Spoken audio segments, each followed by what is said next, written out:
Kemendikbudristekdikti menanggapi protes uang kuliah tunggal yang dinilai mahal. PLT Sekretaris Direktorat Jenderal Pendidikan Tinggi Kemendikbud menyatakan pendidikan tinggi merupakan tertiary education atau pilihan yang tidak masuk wajib belajar 12 tahun. PLT Sekretaris Direktorat Jenderal Pendidikan Tinggi Kemendikbud, Cicik Sri Cahyandari, menyebut pendidikan tinggi di Indonesia belum bisa gratis seperti di negara lain. Alasannya karena bantuan operasional perguruan tinggi negeri atau BOPTN belum bisa menutupi semua kebutuhan operasional. Cici juga menyatakan pendidikan tinggi tidak masuk wajib belajar 12 tahun dan merupakan pendidikan tersier atau pilihan.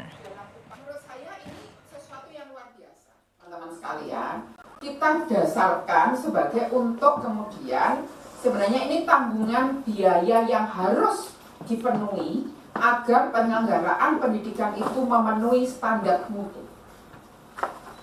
Nah, tetapi dari sisi yang lain kita bisa melihat bahwa pendidikan tinggi ini adalah tertiary education.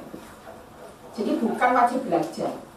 Artinya tidak seluruhnya lulusan SLTA, SMK itu wajib masuk perguruan tinggi. Ini sifatnya adalah pilihan.